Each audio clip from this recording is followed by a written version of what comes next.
तो यहाँ पे हमारा फर्स्ट स्टेप कंप्लीट होता है, दैट इज ग्लूकोज हमारा पायरूवेट में ब्रेक करेगा और एनर्जी रिलीज करेगा।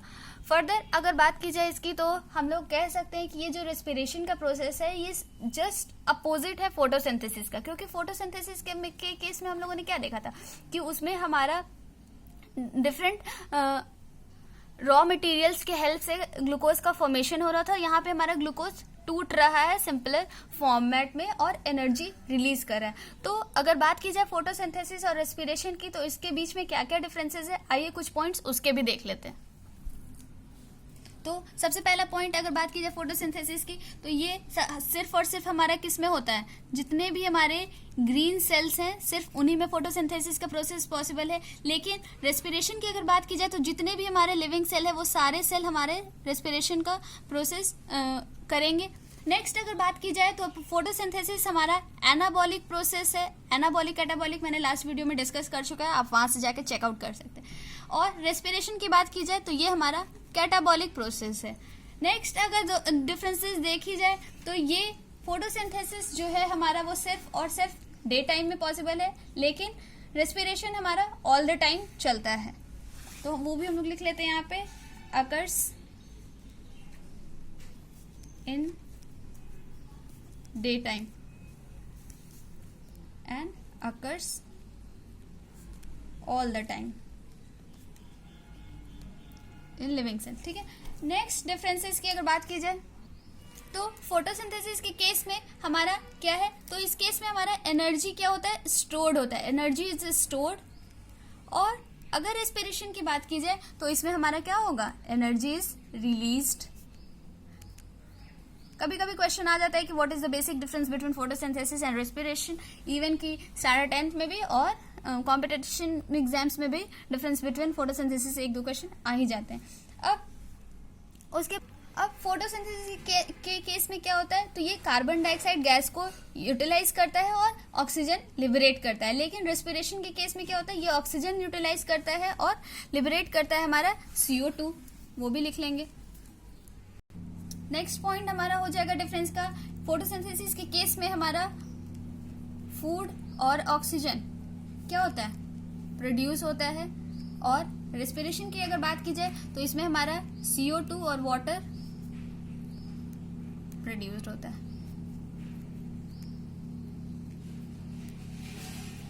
ठीक है, तो ये कुछ बेसिक डिफरेंसेस थे हमारे किसके बीच, फोटोसिंथेसिस और रेस्पिरेशन के बीच।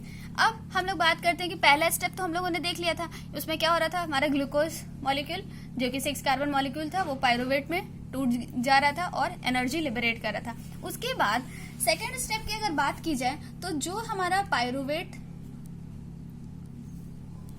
ब्रेक करने के बाद आया था, इसके फर्दर 3 फेट होंगे।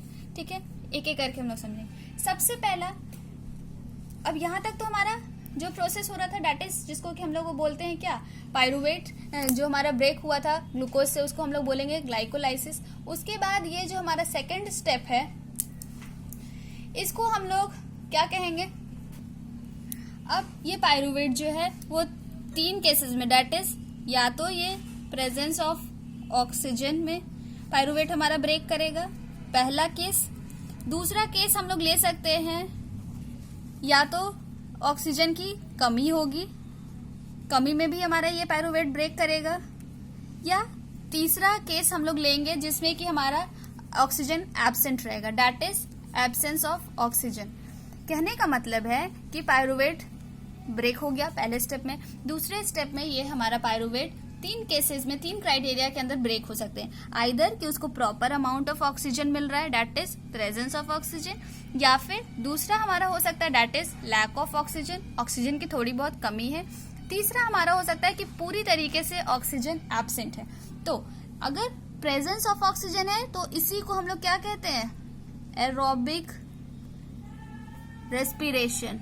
अब इसी को हम लोग कहेंगे प्रेजेंस ऑफ ऑक्सीजन में अगर पायरूवेट हमारा टूटेगा, that is known as aerobic respiration. तो अब ये एरोबिक रेस्पिरेशन क्या होता है, तो कुछ पॉइंट्स उसके बारे में चेक कर लेते हैं। अब एरोबिक रेस्पिरेशन क्या होता है, तो वैसे रेस्पिरेशन जिसमें कि ऑक्सीजन की आवश्यकता पड़ती है उसको हम लोग कहते हैं एरोबिक रेस्पिरेशन। तो पहला पॉइंट हमारा यही हो जाएगा, respiration which uses oxygen, respiration which uses, अब इसको हम लोग एरोबिक रेस्पिरेशन क्यों कहते हैं, क्योंकि ये ऐसे एयर का इसमें इस्तेमाल होता है जिसमें कि ऑक्सीजन की मात्रा ज्यादा होती है, और एरोबिक मतलब ही हमारा होता है विथ एयर, विथ एयर। ठीक है, अब एरोबिक रेस्पिरेशन के केस में जो हमारा ग्लूकोज होता है फूड का, वो कंप्लीटली ब्रेक हो जाता है, कंप्लीटली वो टूट जाता है, किसमें, कार्बन डाइऑक्साइड में और वाटर में। किस प्रोसेस से, with the help of oxidation. Oxidation में क्या होता है हम लोग ऑलरेडी डिस्कस कर चुके हैं। अब ये एरोबिक रेस्पिरेशन के टाइम पे हमारा जो एनर्जी जो भी, और ये हमारा जो एनर्जी रिलीज होता है वो एटीपी मॉलिक्यूल्स के फॉर्म में हमारा स्टोर हो जाता है। अब ये जो ग्लूकोज हमारा एरोबिक रेस्पिरेशन के दौरान टूटता है, उसको मैंने ऑलरेडी आप लोगों को दिखा चुका है इक्वेशन लिख करके यहाँ पे। ये कंप्लीट हमारा रेस्पिरेशन का ही इक्वेशन से अगर इसको एक्सप्लेन करेंगे तो इस तरीके से, इस फॉर्मेट में हम लोग करेंगे। इसमें क्या हो रहा है आप देख सकते हैं फिर से, ग्लूकोज, ये हमारा ग्लूकोज का एक मॉलिक्यूल है, फिर उसके बाद यहाँ पे हमारा ग्लूकोज जिसका एक मॉलिक्यूल पायरुवेट में चेंज करेगा, इस प्रोसेस को क्या कहेंगे, ग्लाइकोलाइसिस। उसके बाद फर्दर ये हमारा 2 पायरुवेट मॉलिक्यूल्स में टूट जाएगा। उसके बाद नेक्स्ट प्रोसेस हमारा आएगा यहाँ पे, जहाँ पे ऑक्सीजन की हेल्प लेगा, और ये प्रोसेस हमारा कहाँ होगा, तो ये हमारा होगा साइटोप्लाज्म में। और दूसरा स्टेप जो कि हमारा पायरुविक एसिड से यहाँ पे ऑक्सीजन ले करके कंबाइन हो जाएगा ऑक्सीजन, ये कहाँ पे हमारा होगा, ये हमारा सेल के माइटोकॉन्ड्रिया में होगा, और ये फर्दर एल्ड करेगा पूरा हमारा 6CO2 plus 6H2O plus 38 ATP energy. अब एक मॉलिक्यूल ऑफ ग्लूकोज जो हमारा 38 energy rich ATP molecules produce करता है, ये मैंने ऑलरेडी बता चुका है। एक ATP का कितना हमारा एनर्जी एल्ड करता है वो भी बता दिया है मैंने यहाँ पे, 30.5 किलो जूल और 7300 कैलोरी। अब एक एक करके हम लोग देख लेते हैं। एरोबिक रेस्पिरेशन समझ चुके हैं, तो प्रेजेंस ऑफ ऑक्सीजन यानी कि पायरुवेट को टूटने के लिए ऑक्सीजन की जरूरत होती है। इस केस में हमारा प्रोडक्ट होगा वो क्या क्या होगा, दैट इज हमारा कार्बन डाइऑक्साइड होगा, वाटर होगा और हमारा एनर्जी होगा। अब फर्दर ये होगा कहाँ, तो इन माइटोकॉन्ड्रिया और किस में, नॉर्मल सेल्स में, इन नॉर्मल सेल। ठीक है, अब अगर व्हाट अबाउट कि अगर ऑक्सीजन की मात्रा कम है, ठीक है, अब अगर प्रॉपर अमाउंट ऑफ ऑक्सीजन नहीं है तभी भी हमारा पायरुवेट मॉलिक्यूल टूटेगा, और टूटने के बाद ये क्या एल्ड करेगा, हमारा लैक्टिक एसिड और एनर्जी। इस दौरान ध्यान रखने की बात है कि यहाँ पे मैंने लिखा है लैक ऑफ ऑक्सीजन, मतलब ऑक्सीजन है लेकिन अमाउंट ऑफ ऑक्सीजन हमारा कम है। अब ये लैक्टिक एसिड क्या होता है, तो लैक्टिक एसिड भी हमारा एक 3 कार्बन मॉलिक्यूल है। फर्दर ये वाला प्रोसेस हमारा कहाँ चलेगा, तो ये हमारे मसल सेल में चलेंगे, इन आवर मसल सेल में। अब ये मसल सेल में कब चलेगा, तो जब भी हम लोग हैवी एक्सरसाइज या फिर साइकिलिंग, रनिंग या फिर रेसलिंग कभी भी हम लोग करते हैं जहाँ पे हमारी एनर्जी का जो डिमांड होता है वो ज्यादा जब बढ़ जाता है, तो इस माइटोकॉन्ड्रिया के रेस्पिरेशन से हमारा एनर्जी का फुलफिलमेंट नहीं हो पाता है। उस दौरान हमारे मसल सेल भी पायरुवेट को तोड़ने का काम करने लगती है और यहाँ पे ऑक्सीजन की मात्रा कम होती है ताकि हमारा जो एनर्जी का फुलफिलमेंट है उसको पूरा कर दिया जा सके। अब ये जो है हमारा, इसके वजह से हमें बहुत बार फैटिगनेस और क्रैम्प्स आ जाते हैं। अब ये फैटिगनेस और क्रैम्प्स क्या होता है, जिसकी वजह से फैटिगनेस हमारा थकान होने लगता है और क्रैम्प्स पड़ जाता है। अब ये क्रैम्प्स क्यों पड़ते हैं, तो चूंकि हम लोगों ने देखा कि ये क्या हिल कर है, लैक्टिक एसिड, तो लैक्टिक एसिड का जब अकुमुलेशन हो जाता है हमारे मसल सेल्स में तब ये क्रैम्प्स को रिजल्ट करता है, क्रैम्प्स हो जाते हैं हमारे, it results in cramps. Further अगर बात की जाए तो ये जो है हमारा वो कहाँ कहाँ नहीं होगा, तो ये हमारा हार्ट में, बैक मसल में और थाई मसल्स में हमारा नहीं होता है। ठीक है, अब नेक्स्ट है हमारा that is absence of oxygen, मतलब कि पायरुवेट का break down in the absence of oxygen, और इस केस को हम लोग क्या कहते हैं, एनारोबिक रेस्पिरेशन। एनारोबिक रेस्पिरेशन क्या होता है, तो अब एनारोबिक रेस्पिरेशन तो वैसा रेस्पिरेशन जिसमें कि ऑक्सीजन रिक्वायर्ड नहीं हो। तो इस केसेस में जो हमारे पायरुवेट ब्रेक होंगे वो क्या यील्ड करेंगे, तो उसमें हमारा यील्ड होगा that is ethanol plus carbon dioxide और एनर्जी। अब इस केस में जो हमारा एनर्जी रिलीज होगा वो जो हमारा एरोबिक रेस्पिरेशन में रिलीज होगा उसके कंपैरिजन में ये बहुत ही ज़्यादा कम होगा। अब ये इथेनॉल क्या होता है, तो इथेनॉल हमारा 2 कार्बन मॉलिक्यूल होता है, ठीक है। अब ये कहाँ होगा, तो जितने भी हमारे फर्मेंटेशन होते हैं, शुगर फर्मेंटेशन हो गए या फिर जो भी हमारे ब्रेवरीज में या फिर जितने भी हार्ड ड्रिंक्स हो गए, वाइन हो गए, बियर हो गए, वो सबको फर्मेंट करने के लिए ये वाला प्रोसेस हम लोग इस्तेमाल करते हैं। उस दौरान इन एब्सेंस ऑफ ऑक्सीजन हमारे पायरुवेट को ब्रेक डाउन किए जाते हैं जिससे कि फर्दर हमारे रिक्वायर्ड प्रोडक्ट हमें मिलते हैं। इन ईस्ट ब्रेवरीज फर्दर इसको एग्जाम्पल से भी समझ सकते, सेरेल्स, फर्दर हमारा क्या है, माल्टोज। इसको हम लोग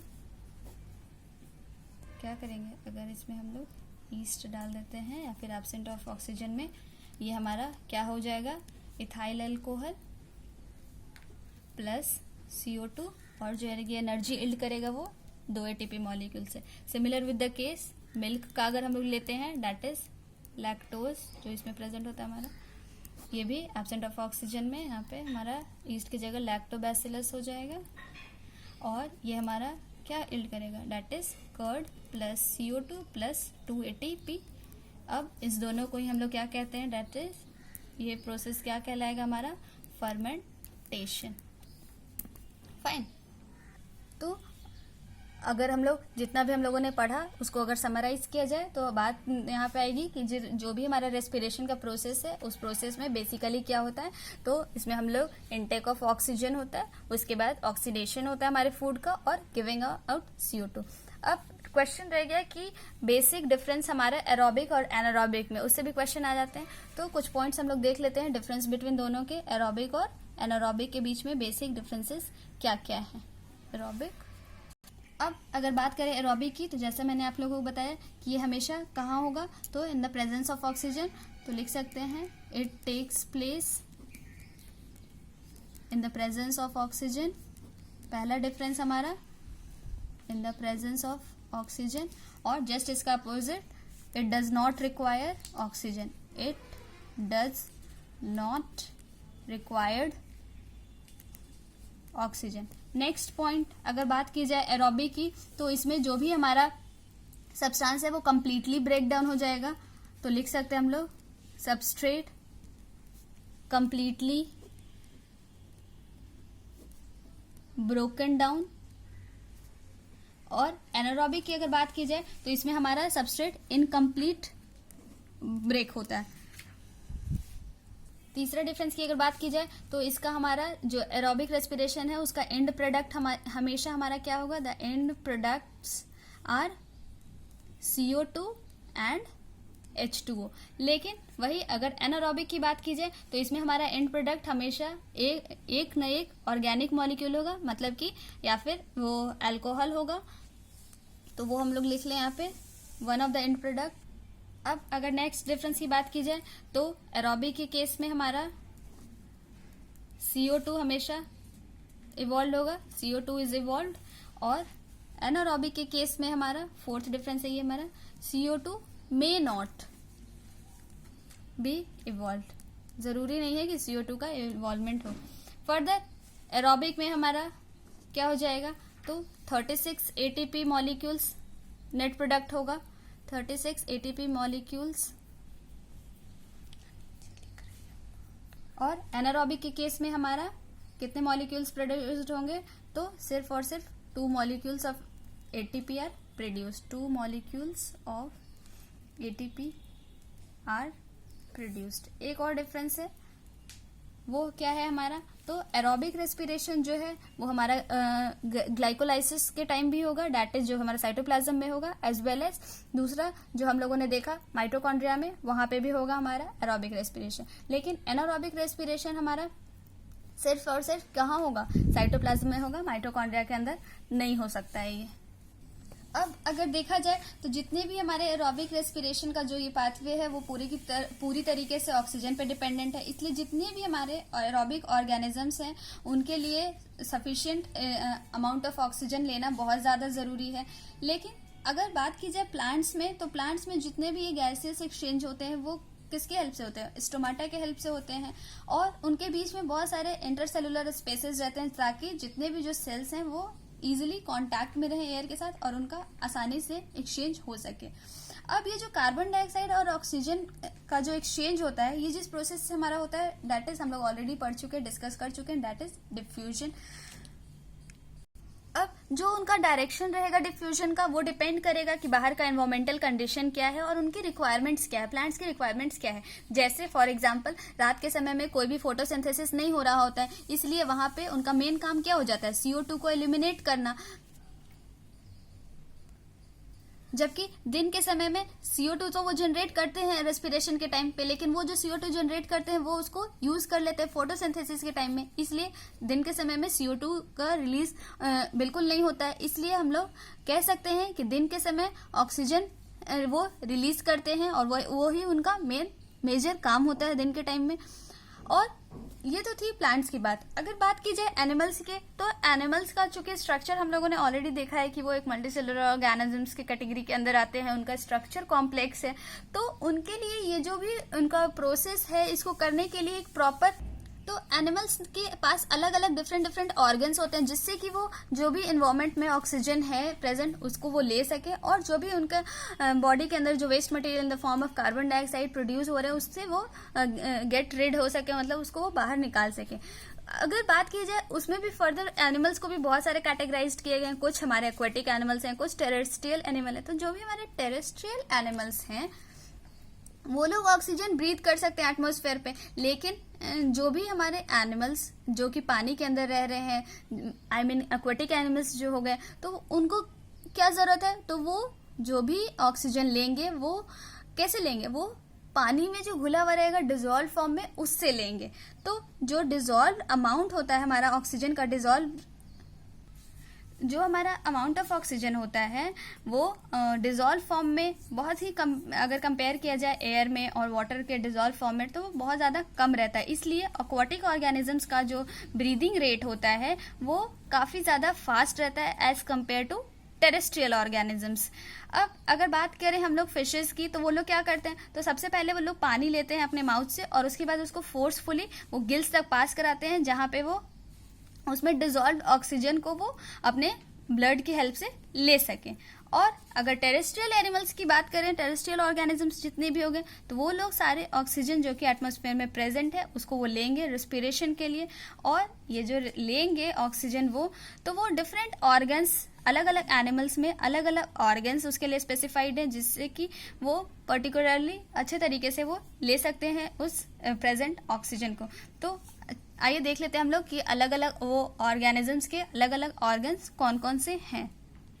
तो बात करेंगे मोड ऑफ रेस्पिरेशन की, तो ये अलग अलग तरीके से हो सकती है। कौन कौन सा तरीका है, सबसे पहले either it can take place through skin, पहला, दूसरा थ्रू गिल्स,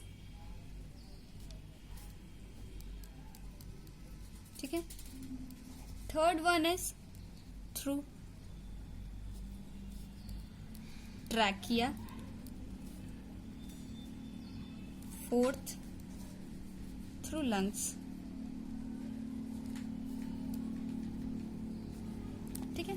अब जो लोग स्किन से मोड ऑफ रेस्पिरेशन अपना फुलफिल करेंगे उनको हम लोग क्या कहेंगे, तो इस टाइप के रेस्पिरेशन को हम लोग कहते हैं क्यूटिकुलर रेस्पिरेशन।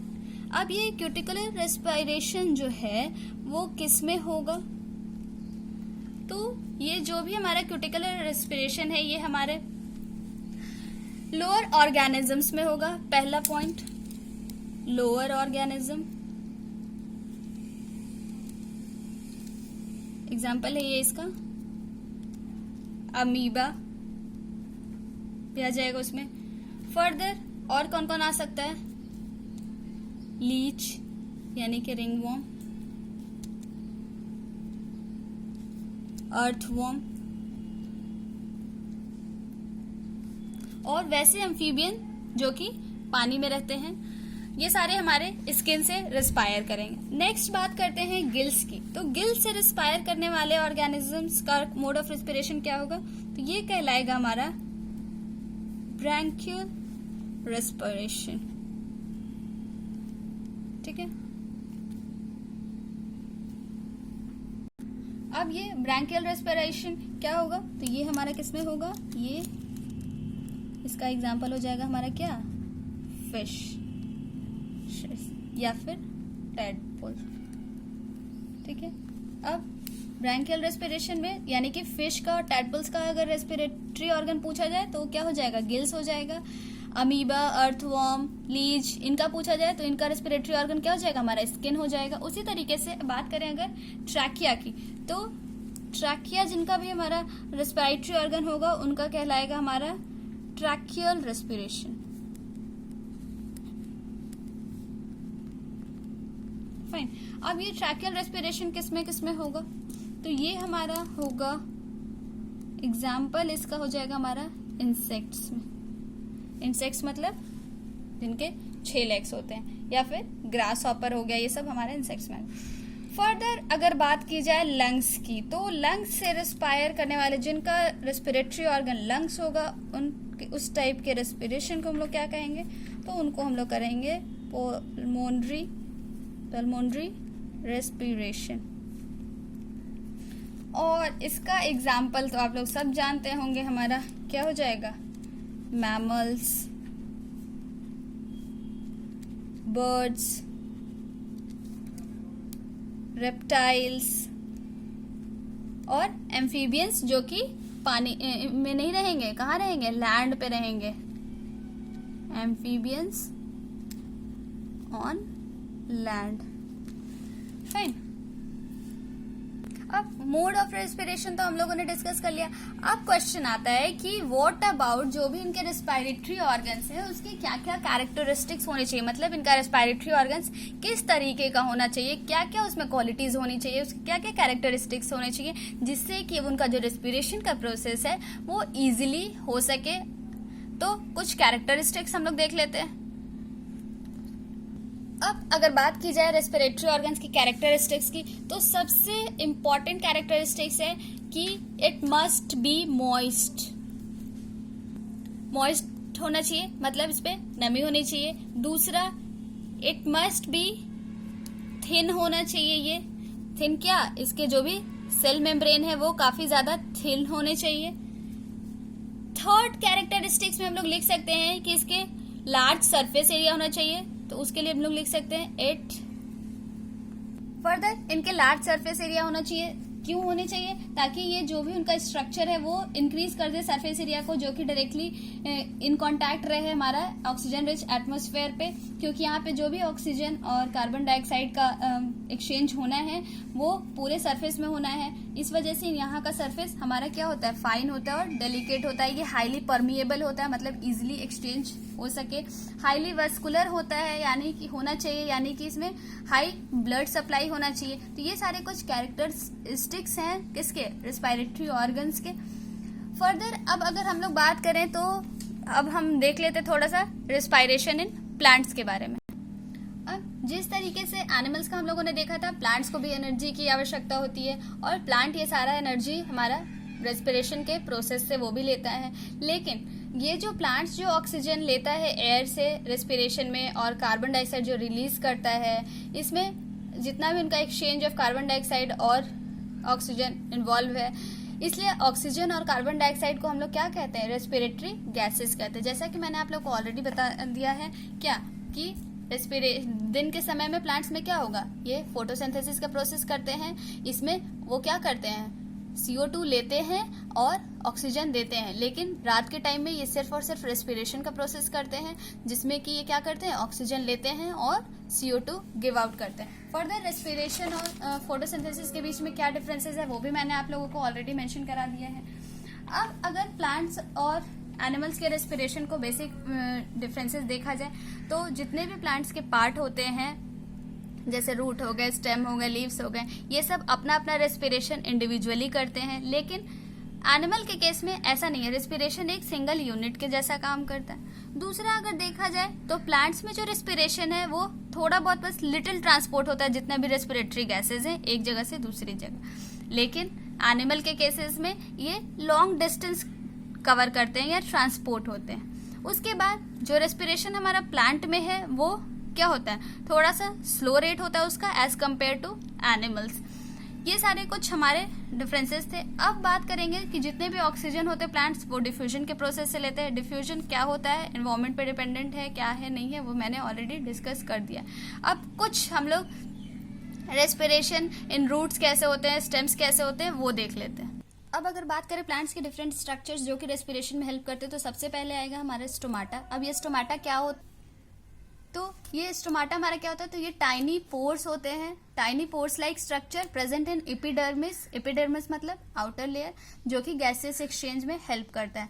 फर्दर ये हमारा बाउंडेड होते हैं गार्ड सेल से और एक पोर को इनक्लोज करते हैं, और ये पोर हमारा वैसा प्लेस है जहाँ पे हमारा एक्सचेंज अकर होता है। जैसे फॉर एग्जांपल यहाँ पे मैंने बनाया है, सपोज डेट कि ये प्लांट का हम लोगों ने लिया है स्ट्रक्चर एक, तो ये जो हमारा स्ट्रक्चर है ये क्या कहला जाएगा, एपिडर्मिस, ठीक है, आउटर लेयर। और इसके ऊपर भी हमारा प्रेजेंट है एक ये लेयर, आप लोग को दिख रहा होगा, दिस इज क्यूटिकल, ठीक है।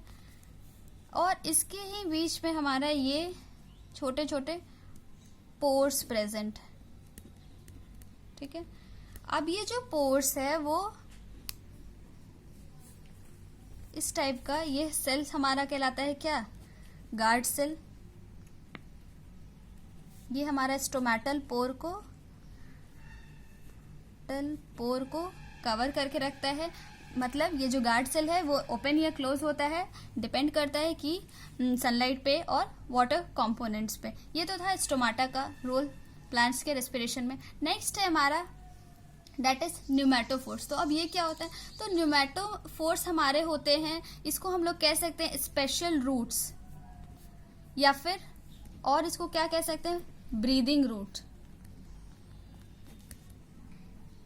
ठीक है। मतलब कि रेस्पिरेशन का प्रोसेस प्लांट्स में स्टोमाटा लीव्स भी करेगा, उनका स्टेम भी करेगा, रूट्स भी करेगा। तो न्यूमेटोफोर्स उसी तरीके के एक स्पेशल रूट्स होते हैं जिनको कि हम लोग ब्रीदिंग रूट्स भी कहते हैं, जिनके अंदर भी रेस्पिरेशन होता है with the help of pores, ठीक है। अब ये किस में प्रेजेंट होता है, तो वैसे प्लांट्स जो कि सलाइन वाटर में प्रेजेंट होते हैं, जो ग्रो करते हैं, उनके अंदर ये न्यूमेटोफोर्स उनको हेल्प करता है रेस्पिरेशन में। तो हम लोग लिख सकते हैं plants which grows in saline water. Normal अगर प्लांट्स की बात की जाए तो उनका रूट कैसे रेस्पायर करेगा, तो उनमें हमारा रूट हेयर प्रेजेंट रहता है जो कि फर्दर उनको रेस्पिरेशन में हेल्प करता है। उसके बाद अगर बात करें हम लोग तो नेक्स्ट स्ट्रक्चर इज लेंटिसेल्स। तो अब ये लेंटिसेल्स क्या होता है, तो ये हमारे loosely arranged mass of cell होते हैं, सेल के गुच्छे, सेल्स जो कि कहाँ प्रेजेंट रहते हैं, present in bark of tree. अभी मैंने कहा था उनका स्टेम, उनका सब चीज रेस्पिरेशन में हेल्प करेगा। तो उसी तरीके से बार्क ऑफ ट्री जो कि गैसेस एक्सचेंज में उनको हेल्प आउट करेगा, क्योंकि जितने भी हमारे हार्ड और वुडी स्टेम्स रहते हैं बड़े बड़े पौधों के या फिर ट्रीज के, उनके अंदर स्टोमाटा नहीं होता है, तो उनका जो ये वुडी स्टेम्स रहता है या फिर जो ये बार्क है, आउटर कवरिंग जो उनका स्टेम का है, उसमें ऐसे ही लेंटिसेल्स प्रेजेंट रहेंगे जो कि फर्दर उनको गैसेस एक्सचेंज में हेल्प आउट करेगा। अब ये तो बात था प्लांट्स का। अब अगर एनिमल्स में भी अगर ह्यूमन बींग्स को स्पेशली हम लोग देखें तो ह्यूमन बींग्स के अंदर एक पर्टिकुलर पूरा रेस्पिरेटरी सिस्टम है, क्योंकि हमारा ये कॉम्प्लेक्स स्ट्रक्चर है, तो इसमें कोई भी प्रोसेस को फुलफिल करने के लिए एक प्रॉपर स्ट्रक्चर है, जिसमें कि कुछ हमारे रेस्पिरेटरी ऑर्गन्स के बारे में हम लोग देखते हैं। पहले ह्यूमन बींग्स का पूरा रेस्पिरेशन को समझ लेते हैं, उसके बाद मैं सब चीज आप लोगों को लिख करके भी एक्सप्लेन कर दूंगी। अब हम लोग बात कर लेते हैं रेस्पिरेटरी सिस्टम इन ह्यूमंस की। तो अगर रेस्पिरेटरी सिस्टम इन ह्यूमंस की बात की जाए तो हमारा मेन ऑर्गन क्या हो जाएगा, दैट इज लंग्स।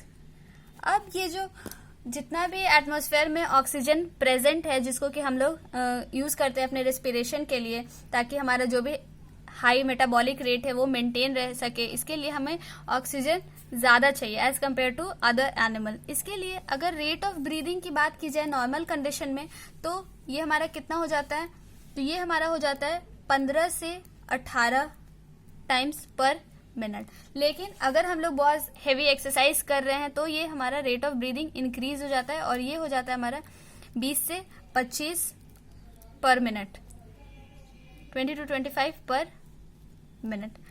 फाइन।